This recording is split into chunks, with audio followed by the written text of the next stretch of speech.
Vous écoutez l'émission Il est écrit, en balado-diffusion. Il est écrit, c'est un autre regard sur le monde et nous-mêmes, à la lumière des pages de la Bible. Bonne écoute. Foi vivante, ardente et biblique, ou bien fanatisme religieux, voire même extrémisme religieux? Comment faire la différence? J'aimerais vous inviter à demeurer des nôtres alors que nous allons aborder cette question avec le pasteur Rémi Ballet. J'aimerais vous souhaiter bienvenue à l'émission Il est écrit. Et aujourd'hui, le pasteur Rémi Ballet et moi-même, nous allons adresser la question de la foi vivante, biblique, ardente et le fanatisme religieux afin de mieux comprendre l'un et l'autre dans leurs concepts respectifs. Rémi, bonjour. Bonjour Patrick. C'est un sujet qui est à la fois d'actualité, mais qui peut également être controversé par moments. L'idée, c'est de mettre la table et de mieux comprendre la définition des mots qu'on va utiliser. De quoi parle-t-on quand nous disons la foi et de quoi parle-t-on quand nous disons le fanatisme? Alors le mot foi, ce qu'on a traduit en français par foi, c'est un mot qui, en grec par exemple, si on prend le Nouveau Testament, qui signifie principalement deux choses. D'un côté, la confiance, de l'autre, la fidélité. Donc quelqu'un qui a la foi, c'est plus que quelqu'un qui a la croyance en Dieu. Généralement, quand on demande à quelqu'un est-ce que tu as la foi, on lui demande est-ce que tu crois en Dieu, c'est ça. Mais la réalité, c'est que le mot foi désigne plus que ça. C'est la confiance en Dieu, donc en l'occurrence, et c'est la fidélité envers Dieu. Maintenant, quand on parle de fanatisme, dans le fanatisme, il y a quelque chose qui est, on va le voir ensemble, mais qui est un peu déséquilibré. La foi reste quelque chose d'équilibré. Je pense qu'on va en parler, Patrick, ensemble aujourd'hui. C'est que vraiment, la foi doit garder un équilibre. Dans le fanatisme, il y a quelque chose de déséquilibré où une idée, une conviction, parfois une idéologie, devient tellement le centre que finalement, on ne sera plus capable de voir autre chose, d'écouter les autres. Souvent, d'ailleurs, le fanatisme va mener à l'intolérance. Oui, une forme d'intolérance ou d'une autre vis-à-vis d'autres origines ethniques ou d'autres croyances ou mouvances religieuses. Je trouve intéressant d'entrée de jeu de faire la distinction en ce qui concerne la foi par rapport à la croyance, l'idée de croire en Dieu et l'idée de lui faire confiance.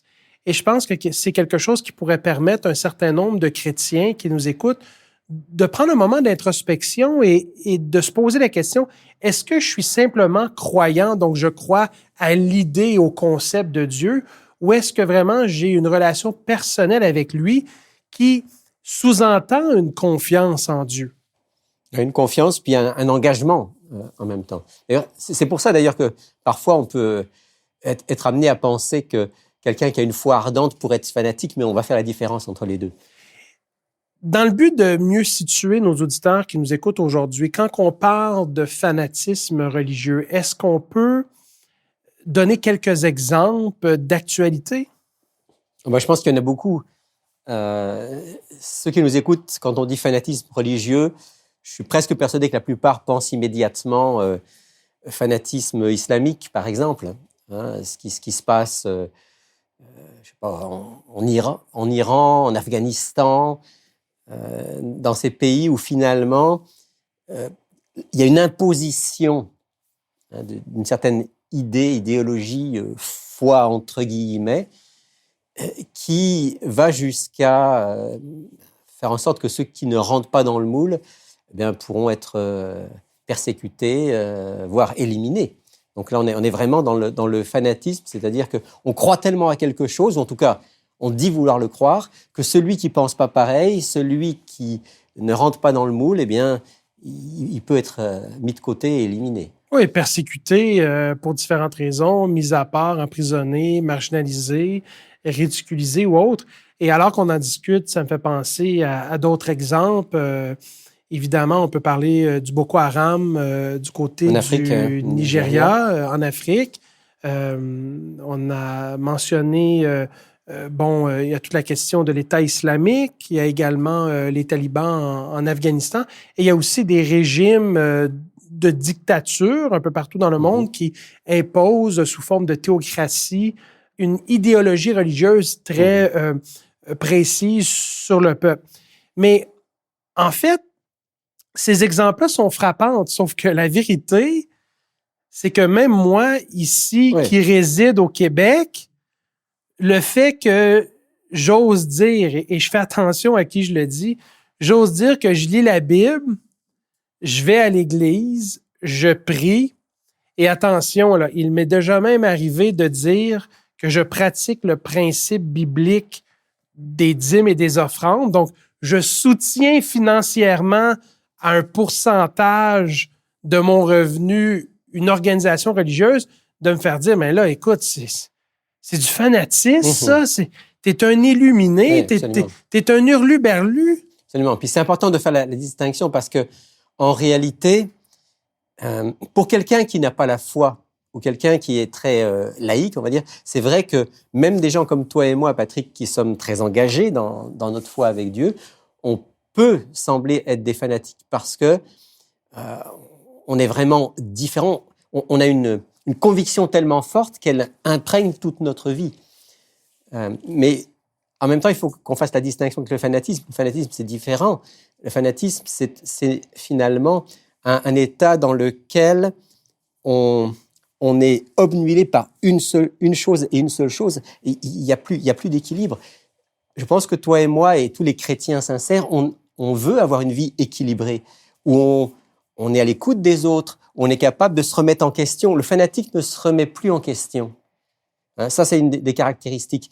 L'homme de foi ou la femme de foi doit se remettre en question, toujours. Donc, si on devait faire 2 colonnes, en quelque sorte, pour le bien de l'émission et l'exercice qu'on tente de mettre de l'avant, et de mettre la foi vivante, ardente, biblique dans une colonne, et de mettre le fanatisme religieux, voire l'extrémisme religieux dans une autre colonne, quelles caractéristiques est-ce que nous pourrions voir dans l'une et l'autre colonne? Et là, on en a mentionné une qui me semble fort importante, c'est que le chrétien, dans sa foi vivante, ardente, équilibrée, accepte de se remettre en question, alors que dans la colonne du fanatisme religieux, on n'est pas dans une remise en question, on est dans une conviction implacable face à une idéologie qui doit prendre le dessus sur tout. C'est ça, qui peut même pas être remise en question parce que la remise en question est déjà en soi presque un péché. Alors qu'au contraire, pour le chrétien, même s'il il croit profondément en Dieu, il croit que ce livre est un livre que Dieu nous a donné pour nous guider, néanmoins, il faut toujours être capable de se demander, OK, est-ce que j'ai bien compris?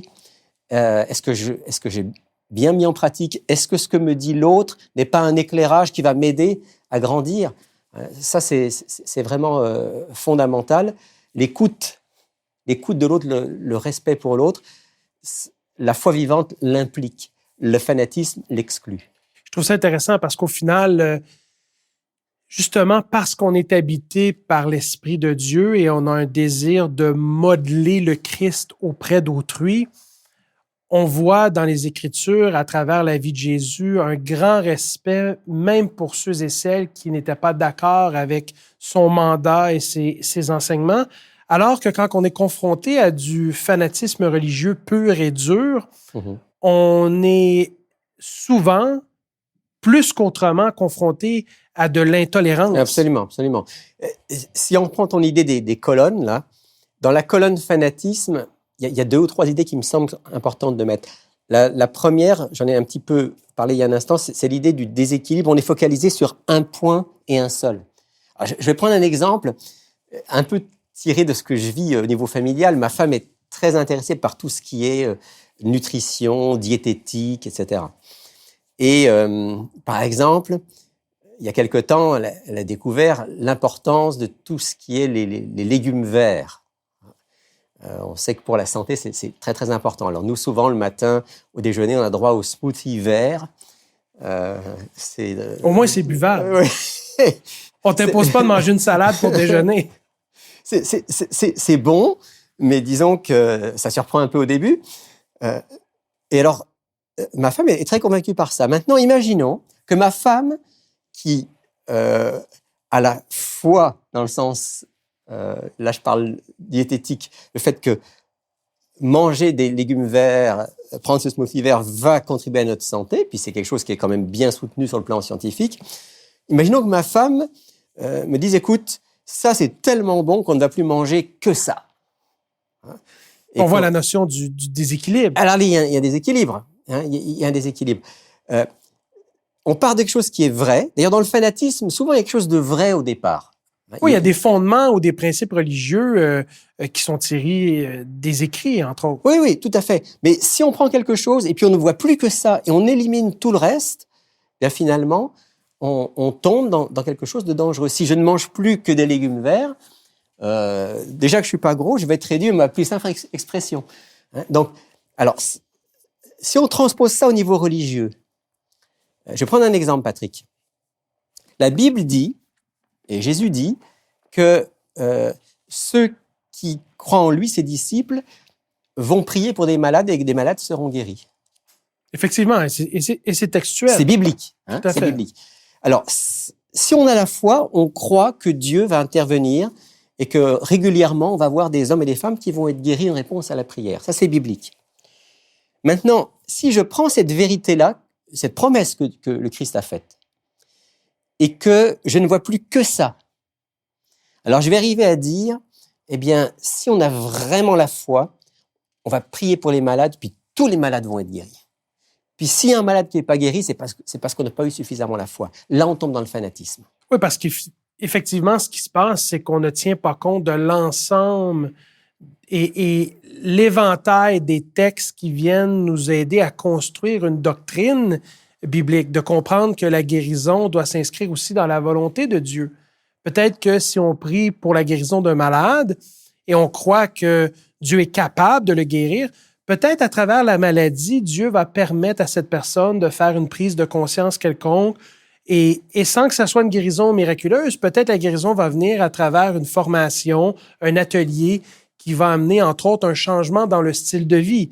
Alors, on est moins dans une compréhension très pointue d'un texte biblique et l'approche équilibrée, ce serait de mettre le texte dans le contexte de l'ensemble de l'enseignement de la Bible sur la guérison. Absolument. La foi doit toujours garder cet équilibre, prendre en compte l'ensemble, comme tu l'as bien dit, Patrick, l'ensemble du message biblique. Le fanatisme va se focaliser sur un aspect et ne plus voir que ça. Et souvent, c'est ce qu'on voit, c'est qu'ils vont extraire certains passages des récits fondateurs des religions auxquelles ils adhèrent et ils vont construire toute une dogmatique, une liste de faire et ne pas faire basée sur des passages isolés, entre autres. Exact. Ça, je pense que c'est vraiment une différence. La foi vivante reste équilibrée, prend en compte l'ensemble. Le fanatisme se focalise sur un point et est obnubilé par ce point-là. Et quelle autre caractéristique Alors, une autre caractéristique, je pense, c'est le fait que dans la foi, il y a une dimension d'émotion, on ne peut pas l'enlever, mais la foi n'est pas dirigée par les émotions. On garde encore une fois ce côté rationnel. Tandis que souvent dans le fanatisme, il y a un côté émotionnel. Je pense à un épisode dans la Bible, peut-être on peut regarder juste un ou deux versets, c'est dans le livre des Nombres, au chapitre 14. Le peuple d'Israël est arrivé à la limite du pays de Canaan, qui est le pays où Dieu a promis qu'ils allaient entrer. Et puis, je passe sur les détails. Il y a des espions qui vont essayer d'explorer le pays. Finalement, ils reviennent, ils font un rapport négatif. Dieu dit, OK, puisque c'est comme ça, vous n'êtes pas prêts, vous allez retourner dans le désert pendant 40 ans. Et à ce moment-là, ils sont pris par une espèce de ferveur religieuse que je rapproche du fanatisme. Et je lis Nombre 14 à partir du verset 40. Ils se levèrent de bon matin et montèrent au sommet de la montagne en disant « Nous voici, nous monterons à l'endroit dont a parlé l'Éternel, car nous avons péché. » Moïse dit « Pourquoi transgressez-vous l'ordre de l'Éternel? Cela ne réussira pas. Ne montez pas, car l'Éternel n'est pas au milieu de vous.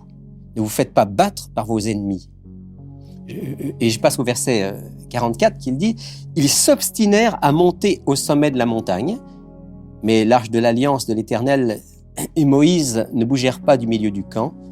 Alors descendirent les Amalécites et les Cananéens qui habitaient cette montagne. Ils les battirent et les taillèrent en pièces jusqu'à Horma. » On voit le résultat. En fait, qu'est-ce qui s'est passé là?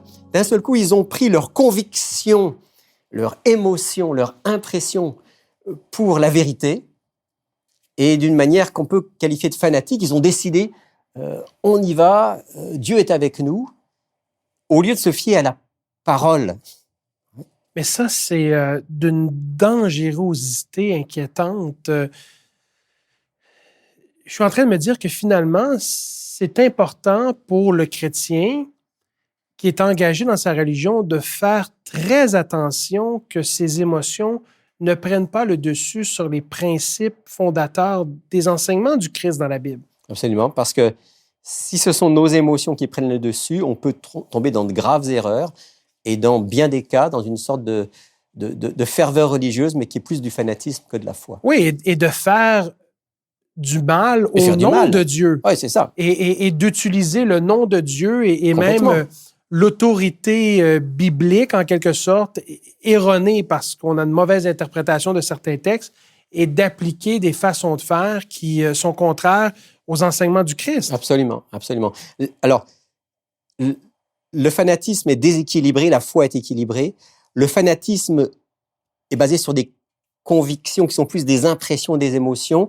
La foi biblique, elle est fondée sur ce livre et elle se méfie de quelque chose qui serait purement émotionnel. Oui, parce que dans ce cas-ci, au niveau du christianisme, on est appelé à soumettre notre être à une volonté supérieure qui est celle de Dieu. Exactement, exactement. Et qu'est-ce qu'on pourrait dire d'autre sur la question? Je pense que le dernier point qu'on peut quand même mentionner, qu'il faut mentionner, c'est que la véritable foi est toujours respectueuse de l'autre. Foi et amour vont de pair. Hein. D'ailleurs, l'apôtre Paul va dire que s'il n'y a pas l'amour, il n'y a pas grand-chose, même si j'ai une grande foi.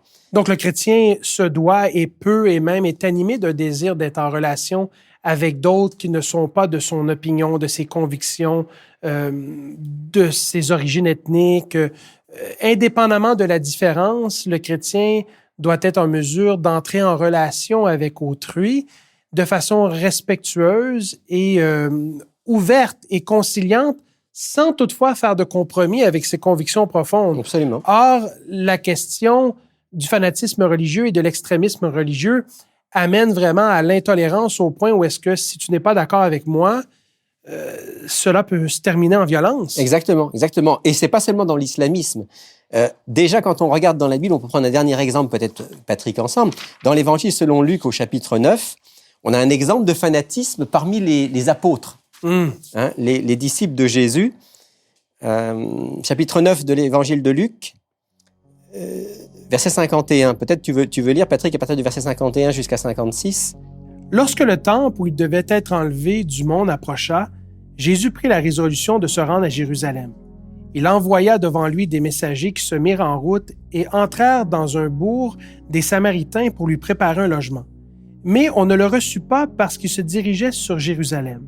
Les disciples, Jacques et Jean, voyant cela, dirent « Seigneur, veux-tu que nous commandions que le feu descende du ciel et les consume? » Jésus se tourna vers eux et les reprimanda, disant « Vous ne savez de quel esprit vous êtes animés, car le Fils de l'homme est venu non pour perdre des âmes, mais pour les sauver, et ils allèrent dans un autre bourg. » Voilà. Donc là, on a les deux frères, Jacques et Jean, qui veulent faire descendre le feu du ciel sur un village de Samarie parce qu'ils n'ont pas voulu recevoir Jésus. C'est quand même flagrant comme exemple de fanatisme.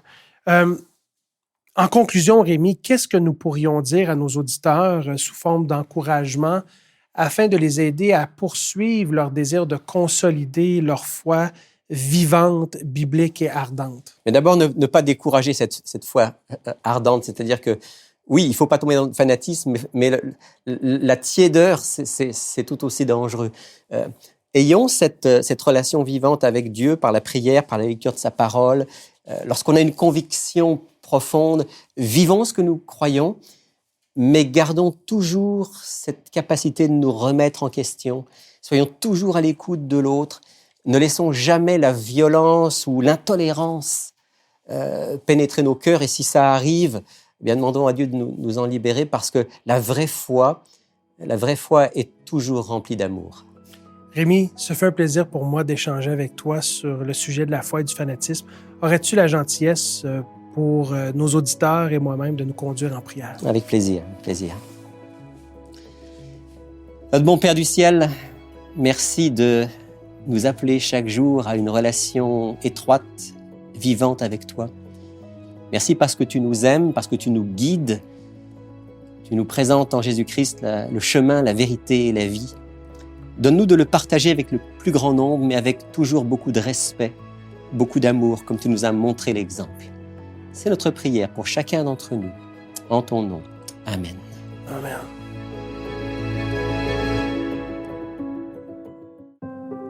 Il est écrit a été créé à l'initiative de l'Église adventiste du 7e jour du Québec et est rendu possible grâce aux dons des auditeurs, comme vous. Vous pouvez soutenir Il est écrit en visitant ilestécrit.tv. Bonjour Alberto. Bonjour Lydia. Comment alors aujourd'hui tu nous offres quoi? Oui, donc on parlait justement de différence entre foi et fanatisme. Oui. Je crois qu'un bon livre afin de nous pouvoir présenter une foi authentique, développer en nous une foi authentique, c'est la Bible. Ah bien sûr. Et donc j'ai entre mes mains une Bible. C'est pas la première fois qu'on la présente. Non. Une Bible de donc Louis II, 1910. C'est pas des gros caractères, des caractères moyens, je dirais, avec les paroles de Jésus en rouge. Donc, ça, c'est très important, ainsi que des onglets. Ça, c'est très pratique pour les débutants. Voilà. Ou même si tu n'es pas débutant, c'est pratique. Voilà, donc ceux et celles qui aiment repérer pas des chapitres, mais des livres de la Bible assez rapidement, c'est vraiment quelque chose qui vient en aide. Et donc, pour 43 $ plus le frais de poste, les gens puissent obtenir une Bible s'ils n'en ont pas une, afin de développer une foi authentique dont on parlait, non pas fanatisme. Et cette Bible, elle est très bien parce que, comme tu dis, elle a les caractères plus gros que la moyenne, mais en plus, elle n'est pas très grosse. Parce que, en fait, celles qui ont les gros caractères, en général, sont beaucoup plus volumineuses et beaucoup plus lourdes. Et moi, j'en ai une ici qui n'est pas du tout volumineuse. Elle est très fine, elle est très belle. Enfin, moi, je la trouve très, très belle. J'aime le look comme ça. Par contre, les caractères, vu qu'elle est plus fine, les caractères sont aussi beaucoup plus fins. Mais bon, ça dépend de l'usage qu'on en fait. Mais c'est très pratique parce qu'elle peut facilement se mettre dans un sac. C'est pratique. Et puis, elle a aussi, comme la tienne, peut-être pas des onglets de la même façon, mais elle a des repères sur toutes les pages. Donc, pour quelqu'un qui cherche des livres facilement, elle peut facilement se trouver dans la bonne section pour trouver ce qu'elle cherche finalement. Donc, en fait, moi, je la trouve très jolie, très belle. C'est la première fois qu'on l'offre. Oui. C'est une version différente. Oui, elle est second 21, c'est plus moderne, c'est pour ceux qui ont du mal à lire du français un petit peu plus vieux. Oui.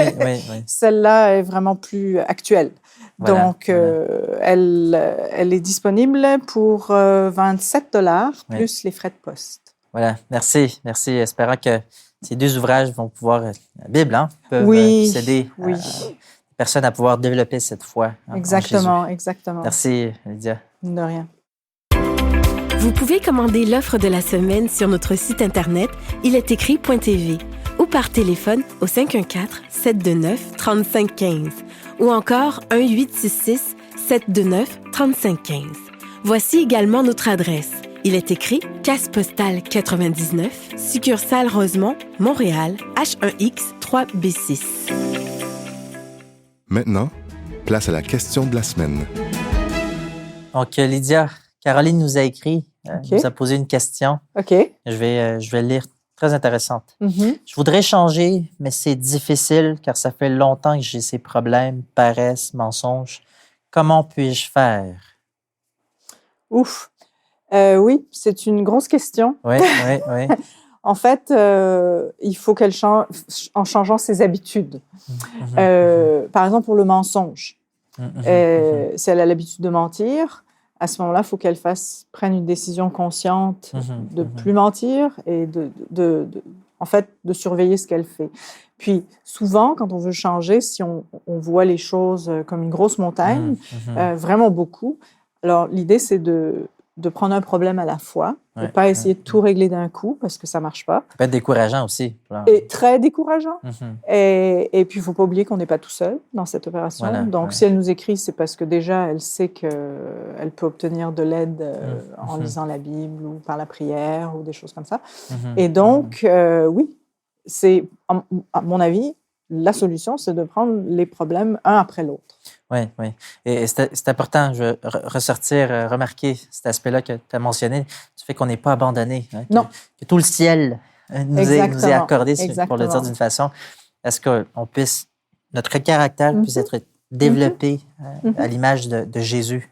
Exact. Donc, tu as un verset que tu aimerais partager avec notre amie Caroline. Oui. Alors, le verset se trouve dans 1 Pierre 5, verset 7. Oui, oui. Et le verset dit ceci, « Déchargez-vous sur lui de tous vos soucis, car lui-même prend soin de vous. » Donc, c'est une belle promesse. Oui, oui. Et, donc, si jamais elle se sent découragée avec le temps, si jamais la paresse, on sait qu'on peut s'adresser à Dieu, on peut nous tourner vers Dieu et demander de l'aide.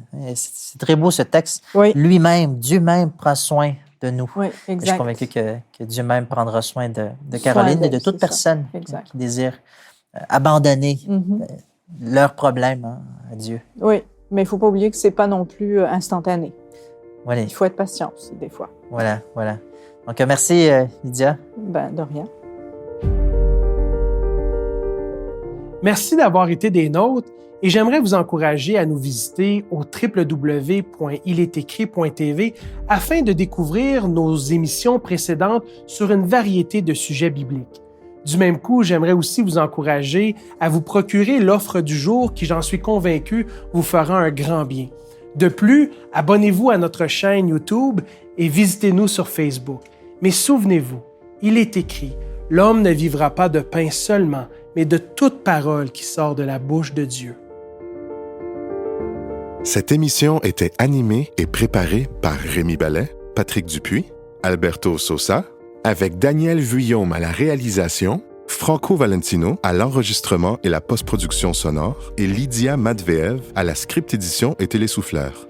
Laissez-nous vos commentaires, questions et suggestions sur iletécrit.tv. Si vous avez apprécié ce balado, partagez-le.